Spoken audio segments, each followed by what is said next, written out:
Hello, my name is Michaela. We're going to be going over a couple different things today. So, one key thing we're going to look at for our early or English language learners is culturally responsive teaching. So, let's start off by saying all our students are different. And one key area that we're seeing this is in their culture. Some students' backgrounds can influence their learning. So, for example, some students may feel that they cannot ask questions in class because it makes it seem as though the teacher is not doing their job correctly, and that can be considered very rude in some cultures. Some may go through a culture shock and need time to readjust to new customs in general. Others may not understand how a classroom in America is run. So you may have to go over your rules, everything that you did the first day, your routines. Cultural competence is the ability to be able to teach students from many different cultures and being aware of their cultures. When teaching students, it is important to be aware of their culture as it can affect how they participate and interact not only with you, but also with their peers. Some cultures find that when students look an adult in the eyes, that it's rude. However, in the United States, we expect the eye contact when having conversations. By understanding all parts of their culture, we can help them to adjust to the new classroom and guide them in the ways that we expect them to behave and interact. In students' learning, culture is also important. All cultures should be recognized within the classroom, while students should also learn the classroom culture, so it goes both ways.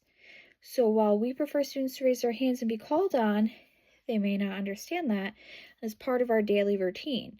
So is walking in lines in the hallway. These may be viewed as rules and part of the routine and part of our culture, but it's not something that they are necessarily used to, so we just need to go over that with them. School and classroom can influence language acquisition. So one way to work on this is looking at the encouragement that a student receives. So ideally, a student's family and teachers should all have a positive attitude and encourage them as they learn a new language. Having patience with the child and helping them where they need help will help them want to continue on this journey and put effort in. Resources also factor in. So if a school has more resources to aid the child in their journey, they will have more help and feel much more confident. And having a welcoming environment within the classroom where the child feels accepted, they'll want to put more effort in and have more of a desire to do better and show up. To create this environment, teachers should teach the other students about the other students' culture. They should have a positive attitude and be willing to interact with all students. The classroom should support diversity and celebrate it. So in instruction, a teacher can go over different holidays and typical life in different cultures. During the holidays, they can have families come in to discuss their culture and why they do things differently. Hearing it from the families can make it more personal, and they can explain it in more detail. Teachers can introduce students to songs from other cultures as well as different ways that they speak. So sentence structure, for example, where the verbs and adjectives are placed. Teachers should acknowledge that the students are learning a new language as well as new material and praise them for this. This is a lot of information that these students are taking on. Now, looking at supporting the needs of English learners in the classroom.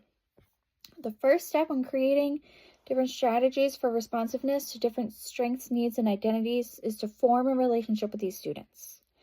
Once the child is more comfortable, they may be more willing to put more work in and show their true skills. So they'll be more willing to interact with you, more willing to do the work. After finding out where they need more assistance, a teacher can use scaffolding within the classroom. This allows the teacher to create different levels of support. So the base level works with all students. The second level addresses smaller groups, and the third is more individualized. This can be extremely beneficial for English language learners with special needs. So as a student becomes more acclimated with everything going on, we can fade these supports out slowly. Some ways to help the social and emotional needs of English learners is to use small groups so they can work together and learn the new culture and language without being overwhelmed. This also helps them to interact with peers in a way that they can still be heard and watch how they also interact with each other. When a student cannot verbally communicate their feelings, it can become extremely frustrating for them and they may act out or start to shut down. To help with this, teachers can do a lesson on emotions and teach them the terms. Using visual aids can also help. So using icons for the student to use as a quick way to communicate that they need a break or feeling a certain way can help them communicate their needs quickly and efficiently so that they feel heard and can address the situation. Understanding the social, emotional, and cultural needs of students when establishing classroom routines and procedures is important. By addressing these issues first, a student will feel more comfortable asking for help when they do need it. They will be more willing to put in extra work and effort. If a child does not feel comfortable around staff and peers, they may be more likely to be reserved and not want to interact with anybody at all. If they have gone through a traumatic experience, they may need time to adjust and work through their emotions. Having people on hand to work with them through these is extremely beneficial. Socially, they will need to feel comfortable and ready to engage with those around them. They may experience cultural shock and be unsure of how to appropriately interact with the adults and peers around them now. By addressing this, they will gain trust and confidence. Culturally, they may have different expectations than what is now expected of them. By addressing this, they will know what is expected on a daily basis, including the routines and procedures that the rest of the students are used to. Now let's look at home and school connections. All students and families have different experiences. Every individual has a different experience. This adds into their funds of knowledge.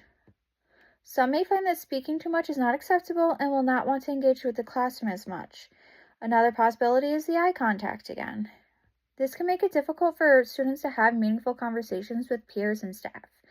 Others may put a lot of pressure on their children knowing and learning as much as possible, so they may have education sitting at a higher standard than others, and they will want to engage more, and their first thirst for knowledge may be bigger, including learning the new language. There are several ways to foster stronger family, community, and school relationships. One way is to include not only families in different school functions, but also different groups in the community so they are able to connect more.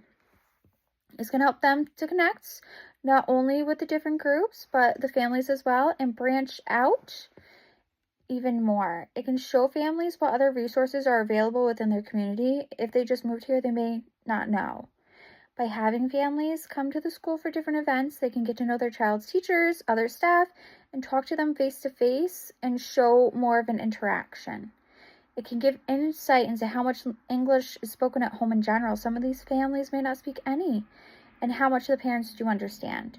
By offering after-school care or tutoring, students can meet more peers who are in similar situations. Having different nights where families as a whole can join in for fun shows that the school is ready and willing to engage with everyone and anyone and help create a stronger community feeling.